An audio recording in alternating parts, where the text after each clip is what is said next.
আসসালামু আলাইকুম গাইজ, আজকে আমরা হাউ টু ড্রাইভ পার্ট 2 ভিডিওটা বানাবো। সো এইখানে হচ্ছে কিছু অ্যাডভান্স টিপস অ্যান্ড ট্রিক্স থাকবে গাড়ি চালানোর জন্য।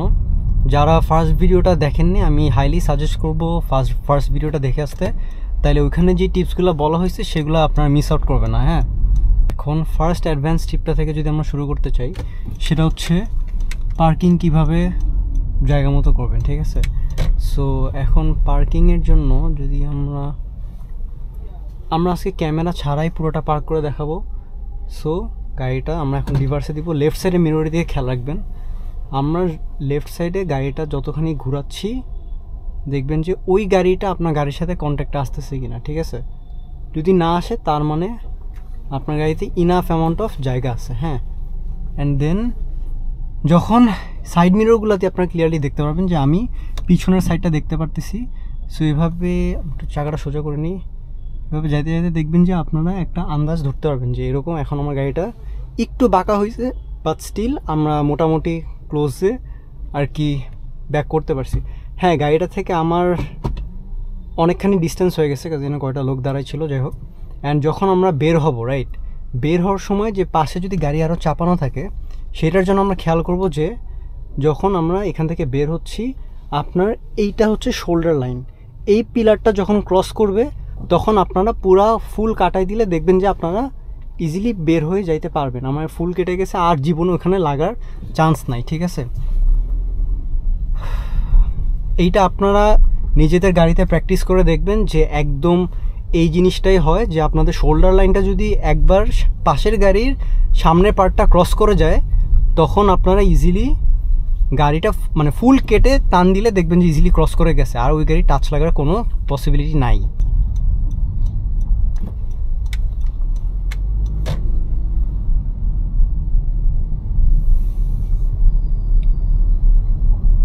আচ্ছা, তো এখন আসি লিমোজিন ব্রেকিং কিভাবে করবেন। লিমোজিন ব্রেকিং বলতেছি একদম স্মুথেস্ট ব্রেকিং, যেটাতে আপনার প্যাসেঞ্জার ফিলই করবে না যে গাড়ি ব্রেক করতেছে। সো যেটা হবে, সামনে স্পিড ব্রেকার, আমি স্লোলি ব্রেকটা প্রেস করে আসি, অ্যান্ড লাস্ট মোমেন্টে যখন যাবে তখন আস্তে করে ব্রেকটা ছেড়ে দিব, খুবই আস্তে করে। হ্যাঁ, গাড়িতে কোনো শেকস নাই, zero amount of shaking. And এইটা যখন ফুল স্টপে আসবেন, মানে একদম থেমে দাঁড়ায় যাবেন, যখন সেম জিনিসটা করবেন। নর্মালি হয় যে আমরা ধরেন এই যে এখন ব্রেক করতেছি, একদম জাস্ট হালকা টাচ করে রাখছি, হ্যাঁ, বা একটু ছেড়ে রাখি। এই যে এখন ব্রেকিং করতে করতে করতে করতে দেন লাস্ট মোমেন্টে হালকা করে ছেড়ে দিবেন, খুব জোরে না। আচ্ছা, আমার পিছে এখন গাড়ি আছে, সো আমি এই জিনিসটা একটু পরে প্র্যাকটিস করতেছি, কারণ নাহলে মানুষজন একটু খেপবে যে এত স্লো কেন গাড়ি চালাচ্ছে। আচ্ছা, সো আমার এখানে থামা লাগবে। সো আমি ব্রেক করতে করতে করতে দেন লাস্টে যখন একদম থেমে যাবেন, ঠিক থামার 1 মিলি সেকেন্ড আগে ধরেন আপনার ব্রেকে প্রেশার দিয়ে রাখছেন 10%। হ্যাঁ, 10 থেকে আস্তে করে 2 থেকে 3% এসে পাটা থামাবেন। দেখবেন যে গাড়িটা যে এত স্মুথলি থামছে, কেউ টের পায় না যে গাড়িটাতে মনে হচ্ছে যে ব্রেক করতেছে, কেউ মনে হবে যে আপনি একদম একটা মার্সিডিজ চালাচ্ছেন। ঠিক আছে, এইটা হচ্ছে মার্সিডিজের কথা যে তা না, বাট এটা হচ্ছে আপনার যে ড্রাইভিংয়ের যে আপনার স্কিল আছে, যে আপনি এত স্মুথলি ব্রেক করতে পারেন, এটা কিন্তু সবাই পারে না। সো কেউ যদি আপনারা এটা যদি ঠিক একদম 100% অ্যাকমপ্লিশ করতে পারেন, তাহলে বুঝবেন যে আপনার গাড়িতে যারা আছে তারা এমনিই বলবে যে ভাই তুই এত স্মুথ চালাস কীভাবে, মানে হাউ ইজ ইট পসিবল। ঠিক আছে, আচ্ছা গাইস, নেক্সট টিপটা থাকবে হচ্ছে রাতের বেলা যখন আমরা গাড়ি চালাই তখন দেখবেন যে মাঝে মাঝে পিছনের গাড়ির লাইট এত বেশি পাওয়ারফুল যে আপনার ফ্রন্ট যে মিররটা আছে, রিয়ার ভিউ মিররতে আপনার চোখ ব্লাইন্ড হয়ে যাইতেছে। হ্যাঁ, তখন হচ্ছে এখানে একটা ট্যাপ দেখবেন, এইটা আপনার এভাবে উপরে অথবা আবার নিচে দেওয়া যায়। সো আপনি মিররটা যেভাবেই সেট করেন না কেন, ধরেন এটা যদি উপরে থাকা অবস্থায় আমি প্রপারলি সেট করি বা নিচে থাকা অবস্থায় প্রপারলি সেট করি, মানে যে এখন যেভাবে দেখা যাচ্ছে, আপনি ঠিক উল্টা যে জিনিসটা, মানে যদি নিচে থাকে তাহলে উপরে, যদি উপরে থাকে তাহলে নিচে, যখন দিবেন দেখবেন যে এটা অন্ধকার হয়ে গেছে, ক্লিয়ারলি দেখা যাচ্ছে কিনা। আমি কিন্তু স্টিল পিছে ক্লিয়ারলি দেখতে পারতেছি, বাট যে পিছন থেকে হাই বিম দিয়ে চালাচ্ছে তার হাই বিমটা আমার চোখে মানে একদম চোখের উপর এসে পড়তেছে না, দেখবেন যে লাইটটা অনেক কমে গেছে। সো এইটা থাকলে কিন্তু আপনারা অনেক কমফোর্টেবলি ড্রাইভ করতে পারবেন। হ্যাঁ, এই জিনিসটা, এই টিপটা অনেকেই জানান আমাদের দেশে। সো গাইজ, গাড়ি চালানোর সময় অলওয়েজ একটু সামনের গাড়ি থেকে ডিস্টেন্স রেখে চালাবেন। যেমন এই গাড়িটা ওভারটেক করতেছে, আমি বুঝলাম না 50-তে আসি, তারপর ওর কেন ওভারটেক করা লাগবে, অ্যান্ড ওভারটেক করে লাভ কী হলো, ওর তো ব্রেকই করা লাগতেছে, রাইট। সো গাড়ি যখন চালাবেন একটু প্রেডিক্ট করে চালাবেন যে আপনার সামনের গাড়িটা কি ব্রেক করতেছে নাকি স্লো করতেছে, অ্যান্ড অলওয়েজ ট্রাই করবেন সামনের গাড়িটাকে নোটিস করতে, যে সামনের গাড়িটা যদি দেখেন ধূপ করে দাঁড়ায় গেছে, মানে আপনার সামনেরটা, তার মানে ওইটাও দাঁড়াবে, তার মানে আপনারও ব্রেক করা লাগবে, রাইট? যেমন আমি কিন্তু এখনও ব্রেকে পাড়া দিই নেই, আমি দেখছি ওই গাড়িটা ব্রেক করছে অ্যান্ড এই দিন এই গাড়িটা ব্রেক করবে, আমি ব্রেক টাচ করতেছি না এখনও, অ্যান্ড দেন আমি পুরাটা ব্রেক না টাচ করে জাস্ট অ্যাক্সেলেটারে পা দিয়েছি অ্যান্ড আমি যাইতেছি। সো এভাবে একটু প্রেডিক্টিভলি চালালে, এটা হচ্ছে একটু অ্যাডভান্স পার্টের মধ্যে পড়ে যে আপনি প্রেডিক্ট করে চালাতে পারতেছেন গাড়ি, তাহলে হবে কি আপনার যেমন ফুয়েলও অনেক বাঁচতেছে, সেভাবে আপনার ব্রেক প্যাডসও ক্ষয় হচ্ছে না, আপনার ব্রেকসও ইউজ করা লাগতেছে না। অ্যান্ড একটা জিনিস বলি, যখন একটা লাইনে একজন ব্রেক করবে, সেই একজন ব্রেক করার কারণে কিন্তু আপনার ওই লাইনে যতগুলো গাড়ি আছে ওই পিছন পর্যন্ত সবার ব্রেককে ট্যাপ করতে হবে, অ্যান্ড এই ব্রেকে পাড়া দিতে দিতে একটা পর্যায়ে দেখা যায় লাইনে পুরো একটা গাড়ি দাঁড়ায় যাইতে হয়েছে। সো বাংলাদেশে একটা জিনিস দেখবেন, বারবার লেন চেঞ্জ করে, ডান থেকে বামে যায়, বাম থেকে ডানে যায়, 1 ইঞ্চ জায়গা পাইলেই মাথা ঢুকায় দেয়। এই জিনিসটা করে কোনো লাভ হয় না, আপনার ব্রেকের ক্ষয় হচ্ছে, আপনি অন্যদেরকে ডিস্টার্ব করতেছেন। এখন আমি যেমন বামের লেনে যাব, আচ্ছা এই গাড়িটা এভাবে চলে আসতেছে কেন আমি বুঝলাম না, এত স্পিডে আসার কি আছে? আচ্ছা সো ধরেন আমরা এখন ডানের লেনে যাব, হ্যাঁ। সো ডানের লেনে ইন্ডিকেটর দিয়ে ডানে চেক করবেন অ্যান্ড দেন আমি ইজিলি ক্রস করতে পারবো। ডানে লেন চেঞ্জ করার সময়, ধরেন ডানে বা বামে লেন চেঞ্জ করার সময় কখনোই ব্রেকে পাড়া দিয়ে দেন লেন চেঞ্জ করবে না। আপনার পিছনের যে গাড়িটা আসতেছে সেই গাড়িটা আপনি যদি ব্রেকে পাড়া দেন, আপনার ওই গাড়িটা স্লো করা লাগতেছে, ঠিক আছে? লেন চেঞ্জের সময় অবভিয়াসলি অ্যাক্সেলেটার বাড়ায় লেন চেঞ্জ করবেন। ধরেন আমার সামনে এখন ফাঁকা আছে, তাই তো?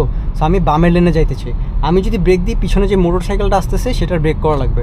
সো আমি আস্তে করে লেফটে ইন্ডিকেটার দিই, আমি কিন্তু ব্রেকে পাড়া দিই না, আমি যে স্পিড আছে ওই স্পিডেই লেন চেঞ্জ করে ফেলছি, ঠিক আছে? So this is the highest in my car right now, 25.9 কিলোমিটার/লিটার। মাঝে মাঝে আমার গাড়ি আমাকেই শক করে দেয় যে ভাই হাউ মাচ ক্যান ইট গো, ভাই 26.7। Alright, this video is not about my car, so অন্য টিপসে আসি।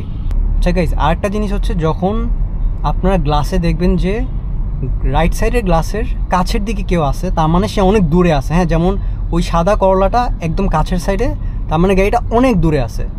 সো তখন আপনি লেন চেঞ্জ করতে পারবেন। আর যখন গাড়িটা অনেক কাছে চলে আসবে, যেমন দেখুন ও যত কাছে আসতেছে তত আমার ডান সাইডে চলে আসতেছে, রাইট? যত আমার কাছে চলে আসবে তত আপনার একটু খেয়াল রাখা লাগবে যে আমি কি লেন চেঞ্জ করতে পারবো নাকি পারবো না। বাম সাইডের ক্ষেত্রেও সেম জিনিস, যত কাছে থাকবে তার মানে অত দূরে, যত দূরে থাকবে মানে যত লেফট সাইডে থাকবে তার মানে গাড়িটা অত কাছে চলে আসতেছে, হ্যাঁ।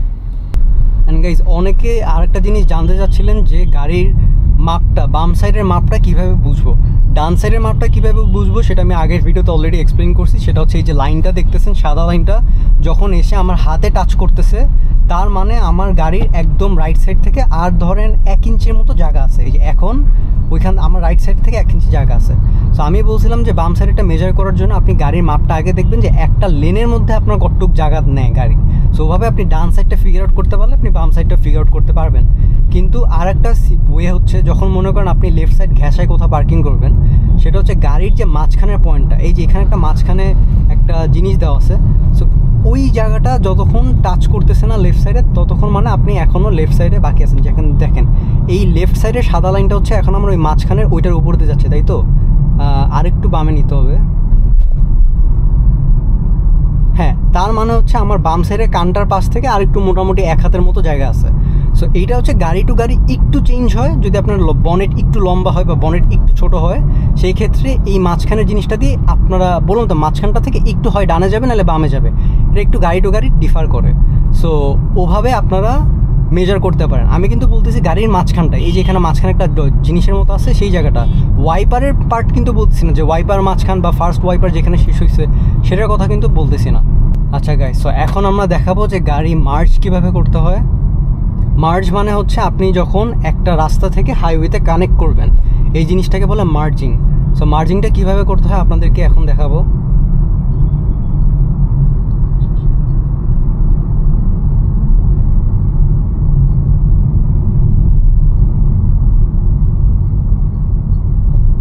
সো মার্জিংয়ের সময় সবাই যে ভুলটা করে সেটা হচ্ছে গাড়ি একদম স্লো করে ফেলে, হ্যাঁ। মার্জিংয়ের সময় আপনি গাড়ি স্লো করবেন না, আপনি গাড়ি স্পিডে টেনে সামনে নিয়ে যাবেন। এখন এই বাসটা ডানে থামবে, এইটা হচ্ছে প্রবলেম বাংলাদেশের। মনে করেন বাসটা যদি না থাকতো, আমি টান দিয়ে আমার রাইটে দেখতেছি, রাইটে পুরো ক্লিয়ার, সো আমি দেন আমার এই গাড়িগুলো যেই ফ্লোতে যাইতেছে আমি ওই ফ্লোতে উঠে গেছি, ঠিক আছে। এইভাবে হচ্ছে you guys have to merge. এই আমার সামনের গাড়িটা কিন্তু ব্রেক করে একদম থেমে গেছিলো অলমোস্ট। আপনি যদি একটা মার্জে ঢুকে থেমে যান, পিছন থেকে যে গাড়িটা জোরে আসতেছে, এখন তো এখানে গাড়ি অলমোস্ট কত 40-50-এ যাচ্ছে, বাট যখন এটা একটা হাইওয়ে হয়, হ্যাঁ 80-90 কিলোমিটারে গাড়ি চলতেছে, তখন কিন্তু একটা গাড়ি হঠাৎ করে ভাবে থামাটা অনেক ডিফিকাল্ট হয়ে যায়। আর তার উপর যদি সেদিন বৃষ্টি হয়, তাহলে বুঝছেন একটা অ্যাক্সিডেন্ট হওয়ার পসিবিলিটি অনেক বেড়ে যায়। সো মার্জিংটা, আই হোপ ইউ গাইজ যারা দেখতেছেন মার্জিংটা প্রপারলি শিখবেন। অ্যান্ড মার্জিংয়ের সময় please do not worry about fuel efficiency, ঠিক আছে। আপনার অ্যাক্সেলেটর জোরে দিয়ে আপনি সামনে দিয়ে ওখানে এই অনকামিং ট্রাফিকের স্পিডে আপনি গাড়িটা নিজে নিয়ে নেবেন, ঠিক আছে। আর আমি ব্রিজ থেকে যে পুরোটা নামতেছি, আমি কিন্তু অ্যাক্সেলারেটারে পা দেওয়া না, ব্রেকেও পা দেওয়া না, গাড়ি নিজেকে নিজে পুশ করে নিয়ে যাচ্ছে। আচ্ছা, এখন 40 কিলোমিটারে চলে আসছে, সো আমার এখন ট্রাফিকের স্পিড অনুযায়ী আমার স্পিড বাড়াইতে হবে, ঠিক আছে। এখন ফুয়েল এফিসিয়েন্সির জন্য কনসিডার করলে কিন্তু আমার পিছে রিয়ার এন্ড হওয়ার চান্স অনেক বেড়ে যায়। বাট আবার এত জোরে অ্যাক্সেলারেট করবো না যে সামনে যে আমার ব্রেক করা লাগতেছে। একটা মডারেট স্পিডে থাকলেই কিন্তু ইনাফ। মানে আমি বলি, ধরেন ফ্লো অফ ট্রাফিক হচ্ছে 60 কিলোমিটার পার আওয়ার, আপনি যদি সেখান থেকে 10 থেকে 20 কিলোমিটার পার আওয়ারের ডিফারেন্সে থাকেন, যে 10 থেকে 20 কিলোমিটার পার আওয়ার স্লো যাচ্ছেন, তাহলে কিন্তু সমস্যা নাই। বাট আপনি যদি 30 কিলোমিটার বা 40 কিলোমিটার ডিফারেন্সে থাকেন, তাইলে একটা প্রবলেম চলে আসে, হ্যাঁ, যে গাড়ির স্পিডের ডিফারেন্স অনেক বেশি, ওই গাড়িটার ইদার অনেক তাড়াতাড়ি থামতে হবে, নাহলে আপনার অনেক তাড়াতাড়ি অ্যাক্সেলারেট করতে হবে।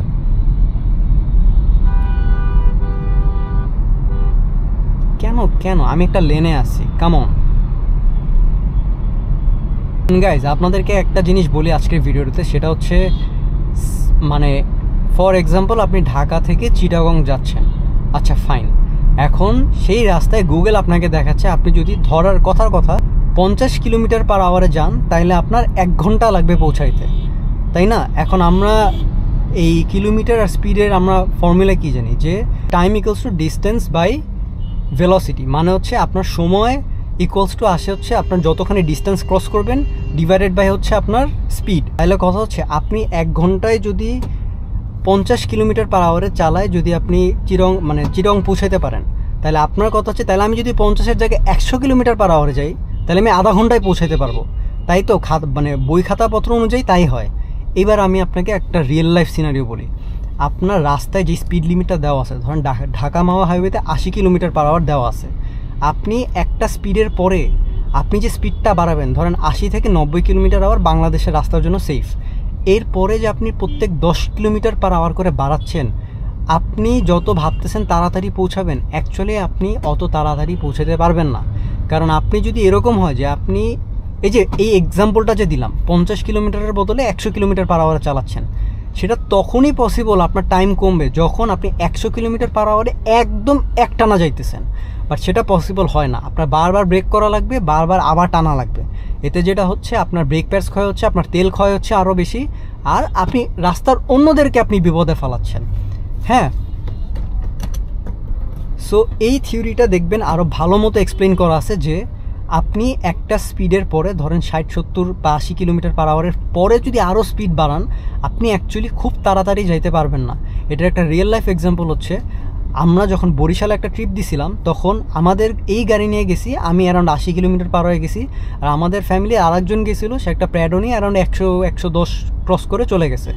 এখন আপনি ভাববেন যে তারা এত জোরে টানছে, নিশ্চয়ই আপনার থেকে আধা ঘন্টা 1 ঘন্টা আগে গেছে। কথা হচ্ছে তারা আমাদের থেকে মাত্র 15 মিনিট আগে গেছে। এখন 15 মিনিটের জন্য এত জোরে টেনে আর সবাইকে রিস্কের মধ্যে ফেলে এক্সট্রা তেল খরচ করে, ইজ ইট ওয়ার্থ ইট? এই কোশ্চেনটা একটু আস্ক করেন নিজেদেরকে, যে is it really worth it? এত স্পিড বাড়ায় কিন্তু আমার লাভ হচ্ছে না, আমি যেখানে সময়টা বাঁচাইতে চাচ্ছি সেখানে আসলে সময় বাঁচতেছে না। আপনি দেখবেন যে আপনি যদি বাসা থেকে নেমে একটা ফাঁকা রাস্তায়, ধরেন আপনি এখান থেকে আপনি মিরপুর 12 থেকে আপনি যাবেন হচ্ছে এই কালচি ইসিবি ক্রস করে আপনি যাবেন ধানমন্ডি, একদম শুক্রবার সকালবেলা, রাস্তা পুরো ফাঁকা। তা আপনি দেখবেন গুগল আপনাকে যে টাইমটা বলবে, ধরেন 28 মিনিট বললো বা 30 মিনিট বললো, আপনি দেখবেন আপনি যতই টানেন তারপরও আপনি হায়েস্ট 2 থেকে 3 মিনিট কমে পৌঁছাতে পারছেন, ঠিক আছে। এখন এই কারণটাই আমি এতক্ষণ এক্সপ্লেন করলাম, যে খালি জোরে চালায় কিন্তু আপনি আসলে কোনো অ্যাডভান্টেজিয়াস কোনো কিছু করতে পারতেছেন না, যে কয় মিনিট বাঁচতেছে সেটা একদম নেগলিজিবল একটা ডিফারেন্স, কিন্তু ওই টাইমের থেকে আপনি অন্যদেরকে রিস্কে আরও বেশি ফেলাচ্ছেন। হ্যাঁ, সো এইটা মাথায় রাখবেন। অ্যান্ড স্পেশালি বাংলাদেশের জন্য সেটা হচ্ছে গাড়ি যখন মানুষ চালায় এই পাশে একটা ফাঁকা পাইলেই মাথাটা ঢুকাই দিচ্ছে, আপনি আপনারও বেনিফিট করতেছেন না, পাশের জনেরও বেনিফিট করতেছেন না। আপনি যে মাথাটা ঢুকাইলেন যে আল্লাহ এই লেনের গাড়ি আগে যেতেছে তাহলে এখানে ঢুকাই দিই, আপনি মাথাটা ঢুকায় কি করতেছেন? আপনি মাথাটা যেহেতু ঢুকাইছেন গাড়ির পিছনের গাড়ির সবার ব্রেক করা লাগছে, পুরা গাড়ি স্লো হয়ে গেছে। হ্যাঁ, আর আপনি ঢুকে যে খুব দূর যাইতে পারছেন তা কিন্তু না, আবার এই লেনটা খালি হয়েছে তখন আবার আপনি এখানে ঢুকাইতেছেন, যেটা হচ্ছে আপনারা বারবার লেন চেঞ্জ করতেছেন। গাড়ি যেখানে স্মুথলি চলে যাওয়ার কথা সেখানে সবাইরে দেরি করা যেতেছেন, আর কিচ্ছু হইতেছে না, কেউ কারো থেকে আগে যাইতে পারতেছেন না। আপনারা যদি ভেবে থাকেন যে এভাবে মাথাটা ঢুকাই দিতে পারলে একটা গাড়ির থেকে আমি আগে গেলাম, আপনি যেখানে যা পৌঁছাবেন এত টানাটানি আর ব্রেক করার পরে সেই গাড়িটা আপনার থেকে 2 থেকে 3 মিনিট পরে পৌঁছাবে। এখন 2 থেকে 3 মিনিট পরে আপনি যদি আপনার টাইমের যদি এতই গুরুত্ব থাকতো তাহলে তো আপনি আরও আধা ঘন্টা আগে বাসা থেকে রওনা করতেন। আমার কথা হচ্ছে সেটা, তাই না? অ্যান্ড টাইমের ক্ষেত্রে একটা ইম্পর্টেন্ট জিনিস বলবো যে ধরেন আপনার কোথাও যাওয়া লাগবে ইম্পর্টেন্ট, বা আপনার অফিসই বললাম, আপনি কি করবেন বাসায় গুগলকে আপনি দেখবেন, যদি ল্যাপটপ বা পিসি দিয়ে যদি আপনি গুগল ম্যাপসে যান তাহলে দেখবেন আপনি আপনার লোকেশন থেকে যদি ডিরেকশন সেট করেন তাহলে সেই ডিরেকশনে দেখায় যে আপনি যদি কয়টায় অ্যারাইভ বাই কয়টায়, মানে কয়টায় পৌঁছাইতে চান, যদি দেন যে আমি ধরেন ধোলাইখাল আমি সকাল 10টার মধ্যে পৌঁছাইতে চাই, আমি রিসেন্টলি একটা এক্সাম্পল কথা বলি, তাহলে ও দেখায় যে শনিবারে যেরকম জ্যাম থাকে সেই অনুযায়ী আমার বাসা থেকে 9টায় রওনা করলে আমি 40 মিনিটের মধ্যে পৌঁছাতে পারবো। এখন এই যে 40 মিনিটটা এটার সাথে একটু প্লাস মাইনাস অ্যাড করবেন, যে ঠিক আছে 40 মিনিট বলছে মোটামুটি এরকম একটা টাইম লাগবে, আমরা 9টায় ঠিক রওনা করছি, ওখানে যে পৌঁছেছি 9:30, 10 মিনিট আগে পৌঁছেছি। সো আপনি যদি গুগলের সার্ভিসগুলো এভাবে ব্যবহার করেন অন্যদের থেকে আরও কম টেনশনে আরও তাড়াতাড়ি যাইতে পারতেছেন। হ্যাঁ, আপনার তাড়াহুড়া করা লাগতেছে না, আপনার টেনশন করা লাগতেছে না, তাই না? আর কি লাগে?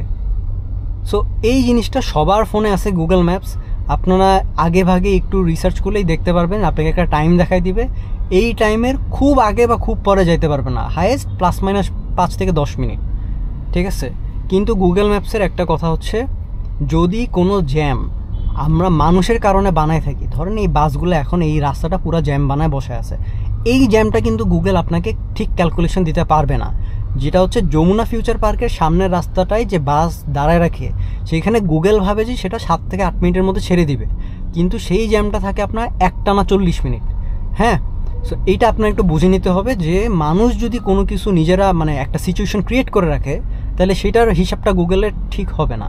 গাইস, সামনের গাড়ির মাপটা যদি বুঝাতে চাই সেটা হচ্ছে গাড়ি টু গাড়ি এটা একটু চেঞ্জ হয়, বাট আপনার গাড়িটা আপনি যেমন ফর এক্সাম্পল এই গাড়ি আমি কিন্তু সামনে দেখা যাবে না, অবভিয়াসলি সামনে কোনো গাড়িরই ইয়ে করা যায় না, কিন্তু একটা মেজারমেন্ট হচ্ছে আপনি সামনে গাড়িটা থেকে কতখানি দূরে আছেন, সেটা হচ্ছে সামনে গাড়িটা যখন থামবে আপনি যখন বেয়ারলি তার লাইট বা নাম্বার প্লেটের কাছাকাছি দেখতে পারবেন না, তখন তার মানে হচ্ছে আপনার গাড়ি একদম ইয়েতে চলে গেছে, ঠিক আছে? এই যে বাম থেকে পুরো ডানের লেনে ঢুকলো, অ্যান্ড এই গাড়িটাও একই কাজ করতেছে, অ্যান্ড এই গাড়িটা আবার ডান থেকে বামের লেনে আসতেছে।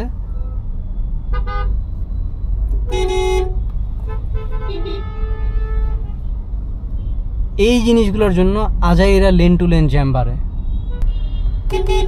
এই যে বাম থেকে গাড়িটা খালি খালি ডানে আসলো, খালি খালি কোনো কারণই নাই, ও বামের লেনে থাকলেই কিন্তু পারে।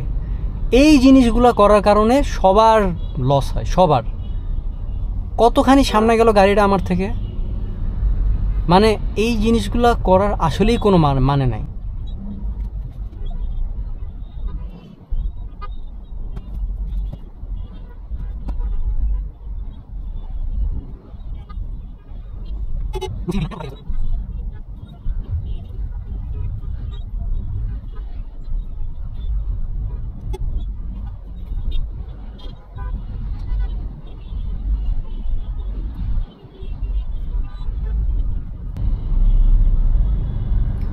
ঘুরে ফিরে গাড়িটা আমার সামনে, খুব বেশি দূর কিন্তু যাইতে পারেনি এত ডান বাম চেঞ্জ করে। অলরাইট গাইজ, এখন আমরা ইউটার্ন দেখাবো কিভাবে ইউটার্ন নিতে হয়। এইটা ইদার এরকম থাকুক অথবা নর্মাল ইউটার্ন থাকুক, same rule goes for both. So আমরা ইউটার্ন নিয়ে দেখবো যে এই বামের যেই ট্রাফিক স্পিড সেই স্পিডে আমরা চলে যাবো একবার টান দিয়ে, ঠিক আছে? এখন আমার বামে কোনো গাড়ি নাই, সো আমরা এখন অ্যারাউন্ড 30-তে আসি। সো এভাবে ইউটার্ন নেওয়ার পর অনেকে করে কি একদম স্লো ব্রেক করে থেমে যায়। ইউটার্নটা আপনার যখন নেওয়া শেষ, আপনি টান দিয়ে ফ্লো অফ ট্রাফিকের স্পিডে চলে যাবেন, ঠিক আছে? স্লো করে ব্রেক করে নিজের 5 দিন লাগায় ইউটার্ন নেওয়ার কোনো মানে নেই। পিছন দিয়ে একটা গাড়ি আসতেছে, আপনি সেই গাড়িটাকে অনেকখানি ব্রেক করাইতে হইতেছে। অ্যান্ড যদি হঠাৎ করে হয় আপনি মাথা ঢুকাই দিচ্ছেন, তাহলে তো আর এক কেস, যে কোনো সময় অ্যাক্সিডেন্ট হওয়ার পসিবিলিটি বেড়ে যায়। আচ্ছা, অ্যান্ড গাইজ, যেসব গাড়িতে প্যাডেল শিফটার্স আছে, অনেকে আস্ক করছেন যে প্যাডেল শিফটার্স কীভাবে ইউজ করে। এটা হচ্ছে এই যে স্টিয়ারিংয়ের লেফটে অ্যান্ড রাইটে যেই মাইনাস আর প্লাস বাটনটা থাকে, এইটার কথা বলতেছি। সো প্যাডেল শিফটার্স ইউজ করতে হলে আপনি ডিতে থাকা অবস্থায়, আপনি যদি হঠাৎ করে ধরেন কাউকে ওভারটেক করতে চান বা জোরে টান দিতে চান, তাহলে ধরেন এখন ডিতে আসছে, মাইনাস প্রেস করছে D4 আর মাইনাস প্রেস করে D3, এখন আপনি হচ্ছে টান দিতে পারবেন। হ্যাঁ, সো এটা কি, বা D2, ঠিক আছে? এখন আরও জোরে টান দেওয়া যাবে। সো ইদার এইটা করলে হবে কি, আপনি যখন আবার ছেড়ে দিবেন অ্যাক্সেলারেশন, ও আবার নিজের মতো গিয়ারে চলে যাবে। এখন এইটা গিয়ার হচ্ছে আপনার এগুলো প্যাডেল শিফটার্স দেখা যায় CVT হোক, অটোমেটিক হোক বা আপনার DCT হোক, যে কোনো গাড়িতেই থাকতে পারে। সো এখন এইটা হচ্ছে ধরেন যদি আপনি পুরো ম্যানুয়ালি চালাতে চান, ডি থেকে দেখবেন এসে একটা গিয়ার আছে। সো আপনার এসে দিবেন, এসে দেওয়ার পর হচ্ছে এস হচ্ছে বেসিক্যালি স্পোর্টস মোড। সো আমি এখন মাইনাসে দিলাম, এখন সেকেন্ড গিয়ার আছে। হ্যাঁ, সো এই যে এখন গাড়ি স্লো হচ্ছে, দেন কারণ হচ্ছে আমি যে সামনে স্পিড। আচ্ছা, সো এসে দেওয়ার পর আপনি মাইনাসে ক্লিক করলে আপনার এক গিয়ার কমবে, প্লাসে ক্লিক করলে গিয়ার বাড়বে। এখন ধরেন আমি সেকেন্ড গিয়ারে, দেন আমি এখন থার্ড গিয়ারে, দেন আমি ফোর্থ গিয়ারে, ঠিক আছে? আমি যদি জোরে অ্যাক্সেলারেট করতে চাই তাহলে আমি গিয়ার কমাবো, 3, 2, 1।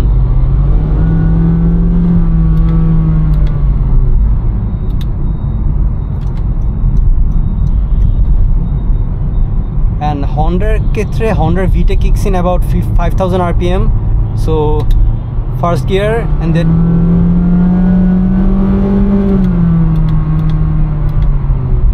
you guys can hear the VTEC kicking on. হ্যাঁ, সো এইভাবে হচ্ছে এই যে আমি এখন প্লাসে গেলাম, অ্যান্ড দেন আমি যদি একটু বেটার অ্যাক্সেলারেশন চাই তাহলে আমি মাইনাস দিব, দেন এখন আমি আর একটু বেটার অ্যাক্সেলারেট করতে পারবো। আর যদি আমি ফুল এফিশিয়েন্ট রাখতে চাই, যে আমার RPM যেন কম থাকে, সো আমি গিয়ার বাড়ায় RPM যেন লোয়ের দিকে থাকে, আমি সেই ব্যবস্থা করবো। হ্যাঁ, আর এইটা হচ্ছে বেসিক্যালি যারা গাড়ি একটু মানে ফান করে চালাতে চান তাদের জন্য। অ্যান্ড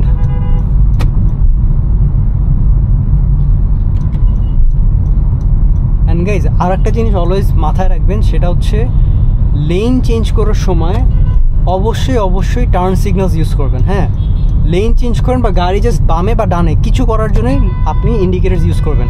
কারণ দেখেন, গাড়ির ল্যাঙ্গুয়েজ হচ্ছে, ভাষা হচ্ছে আপনার ইন্ডিকেটার্স। মানুষের আমি একটা জিনিসই বুঝি না, যে ইন্ডিকেটার ইউজ করতে মনে হয় তাদের হাত পা ভাইঙা খুইলা পড়া যায়, তারপরও সে ইন্ডিকেটার দিবে না। এখন এইটা যে কীরকম বাজে অভ্যাস। আপনি ইন্ডিকেটার দিলে ভাই আপনার ক্ষতি হচ্ছে কি? আপনার জাস্ট একটা আঙ্গুলের প্রেশার দিয়ে আপনি ইন্ডিকেটার দিতে পারতেছেন, পিছনে আশেপাশে সামনে সব গাড়িকে আপনি জানাতে পারতেছেন আপনি এখন ডানে বামে যেখানে যাবেন। ধরেন আমি লেন চেঞ্জ করে ডানে যাবো, আমি ডানে ইন্ডিকেটার দিলাম, দিয়ে আমি ডানে শিফট করতেছি, আমি খেয়াল করি না যে আমার পিছনে একটা ডানে গাড়ি আসতেছে। সে যখন দেখবে আমি ইন্ডিকেটার দিছি আর আমি ডানে যাইতেছি, সে আমাকে হর্ন দিবে, তখন আমি বলবো সে ডানে একটা গাড়ি আছে, আমার এখন ডানে যাওয়া উচিত না, আমি আবার লেনে ফিরে আসবো। তো ইন্ডিকেটার দিলে আপনার লাভ, যে আসতেছে বাকিরা যারা রাস্তায় চলতেছে তাদের লাভ, সবার লাভ। কেন যে আমাদের টেন্ডেন্সি যে আমরা ইন্ডিকেটার ইউজ করবো না, ইউজ করলে কি না কি হয়ে যাবে। হ্যাঁ, যেমন আমি এই যে মার্চটা করলাম, আমি কিন্তু ফ্লো অফ ট্রাফিকের সাথে আছি, পিছনে কোনো গাড়ি কিন্তু আমার জন্য ব্রেক করা লাগতেছে না। এই যে আমি ইন্ডিকেটার দিয়ে লেন চেঞ্জ করলাম, ঠিক আছে? এই জিনিসটা একটা হ্যাবিটে টার্ন আউট করে ফেলেন, তাইলে হবে কি দেখেন, ধরেন আপনি বামে গেছেন, একটা গাড়ি অনেক স্পিডে ছিল বা স্পিড লিমিট মানে নেই, যাই হোক আপনাকে মেরে দিছে, আপনি তখন কনফার্ম বলতে পারবেন যে ভাই আমি টার্ন সিগন্যাল ইউজ করছি অ্যান্ড আপনার এখানে দোষ ছিল। মানে এটা যদি আপনি অভ্যাসে ক্রিয়েট করে ফেলেন। বাট যদি আপনি ধরেন টার্ন সিগন্যাল দেন না, আপনি ধূপ করে টার্ন করছেন, অ্যাক্সিডেন্ট হয়েছে, তখন আপনার দোষ এটা কমপ্লিটলি, যে আপনি কেন ইন্ডিকেটার না দিয়ে আপনি বামে আসবেন, ঠিক আছে? সো ইন্ডিকেটার দেওয়াটা খুবই জরুরি। অ্যান্ড গাড়িতে যদি ড্যাশ ক্যাম থাকে তাহলে তো আরও ভালো, যে আপনারা ইজিলি দেখাতে পারবেন যে হ্যাঁ ভাই আমি ইন্ডিকেটার দিছি, আপনি কেন পাশ দিয়ে এসে মেরে দিবেন। ইন্ডিকেটারটা কিন্তু আপনার সেফটি অ্যান্ড রাস্তায় বাকিদের সেফটির জন্য বলা হচ্ছে। হ্যাঁ, অ্যান্ড গাইজ, রাত্রেবেলা ড্রাইভিং করার সময় একটা ম্যান্ডেটরি টিপ থাকবে, please guys check your lights, কোন লাইট কখন অন আছে। অনেকে রাতের বেলা ফগ নাই, বৃষ্টি নাই, তারপরও এই যে ফগ লাইটটা অন করে চালান, এখন দেখা যাচ্ছে না, বাট এই যে এখানে ড্যাশবোর্ডে দেখতে পাবেন যে ফগ লাইটটা অন হয়েছে।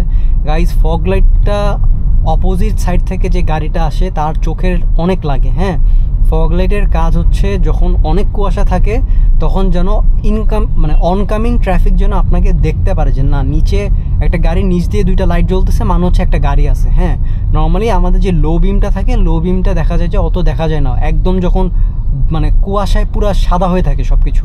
সো এই জন্য ফগ লাইটটা দেওয়া হয়েছে, বা যখন অনেক বৃষ্টি হবে। হ্যাঁ, সো প্লিজ গাইজ এই জিনিসটা একটু মেনটেন করেন রাতের বেলা গাড়ি চালানোর সময়। উঠেই দেখবেন যে আপনার ফগ লাইট না হাই বিম কোনটা অন। গাইজ এই জিনিসটা খুবই খুবই ইরিটেটিং, সামনে যে গাড়ি আসতেছে তার জন্য এই জিনিসটা যে কী পরিমাণ ইরিটেটিং। আপনার সিরিয়াসলি আপনি জাস্ট রাস্তায় গাড়ি চালাচ্ছেন আর আপনার বদদোয়া হইতেছে, ঠিক আছে, আর কিচ্ছু না, কন্টিনিউয়াসলি আপনার বদদোয়া হইতেছে। Look at this dude, man. Just look at this dude. Why do you have to drive like this? Then why are we braking here? See, আমি লেফট ইন্ডিকেটর দিছি, আমার লেফটের গাড়িটা বুঝছে আমি লেফটে আসবো, ও হাই বিম দিছে, ডিপার দিছে, ঠিক আছে, যে আমি যেন লেফটে না যাই। This is how you communicate. Indicator দিলে সবাই বুঝবে আপনি কই যাইতে যাচ্ছেন, আপনাকে ইদার ছেড়ে দিবে, নাহলে আপনাকে হর্ন বা কোনো কিছু দিয়ে ইন্ডিকেট করবে যে না আমি আসি, ওখানে আসা যাবে না। সো গাইজ লাইটের ক্ষেত্রে জিনিসটা একটু মেনটেন রাখবেন, যে হাই বিম না লো বিম। যেন আমি হাই বিম দিলে সামনে থেকে কোনো গাড়ি আসলে ব্লাইন্ড হয়ে যাবে, একদম চোখে কিছুই দেখবে না। সো হাই বিমের জিনিসটা একটু কনসিডার করবেন যে আপনার।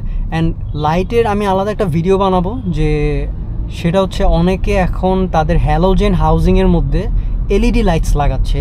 এটা একটা কমপ্লিকেশন ক্রিয়েট করে, যেখানে লাইটটা প্রপারলি রাস্তার মধ্যে না পড়ে লাইটটা ছড়ায়, অ্যান্ড ছড়ায় কী হয়, অনকামিং ট্রাফিকের পুরা চোখ ব্লাইন্ড করে দেয়। এটা নিয়ে আমি একটা ভিডিও বানাবো। অ্যান্ড গাইজ দেখেন কেউ ব্রেক প্রেস করতেছে না, তার জন্য আমারও ব্রেক প্রেস করতে লাগতেছে না। হ্যাঁ, সো আপনি একজন যদি সামনে ব্রেক করে তাহলে লাইনে সবার ব্রেক করা লাগবে।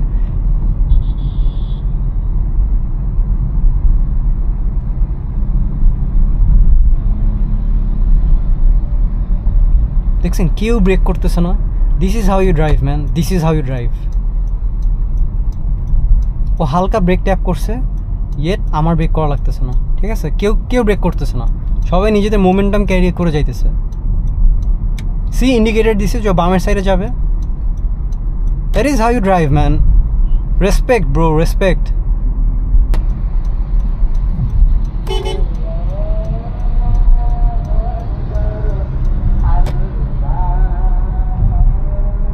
অ্যান্ড গাইজ যখন এভাবে সাদা একটা লাইন থাকে তখন আমি রাইটে ইন্ডিকেটর দেওয়া মানে হচ্ছে আমার রাইটে এখন যাওয়া যাবে না, ঠিক আছে, আমি রাইটে যাইতে চাচ্ছি অ্যান্ড সামনে আমার গাড়ি আছে। সো রাইটে অনকামিং গাড়ি আসতেছে, আমার পিছনের জন হইতেই পারে যে আমার সামনে রাইটে যে গাড়িটা আসতেছে সেটা দেখতে পারতেছে না, তাকে ওয়ার্ন করার জন্য তখন আমি রাইট ইন্ডিকেটর দিব যে ও যেন রাইটে না যায়, ঠিক আছে। আর যদি দেখি যে না ক্লিয়ার ও যাইতে পারবে, আমি যদি দেখি ও রাইট ইন্ডিকেটর দিচ্ছে, তখন আমি লেফট ইন্ডিকেটর দিব যে আমি লেফটে যাবে যাচ্ছি, ইউ ক্যান গো। এইটা নিয়ে আমি হয়তো সামনে আর একটা পার্ট বানাবো, এই ইন্ডিকেটর অ্যান্ড রাস্তার রোড সিগন্যালস নিয়ে, যে কোনটা কী মিন করে। বাট আজকের জন্য এতটুকুই। অ্যান্ড গাইজ আপনাদের যদি ভিডিওটা ভালো লাগে থাকে অবভিয়াসলি কমেন্ট করবেন কে কী নতুন কিছু শিখছেন, ঠিক আছে, অ্যান্ড কার এক্সপিরিয়েন্স কীরকম এগুলো নিয়ে। অ্যান্ড গাইজ কোনো কিছু যদি আপনার মনে হয় যে মিস করে গেছি, do let me no, comment করে অবশ্যই বলবেন। আমি ট্রাই করি সবার কমেন্টের রিপ্লাই দেওয়ার, ঠিক আছে। And we will see you in the next one.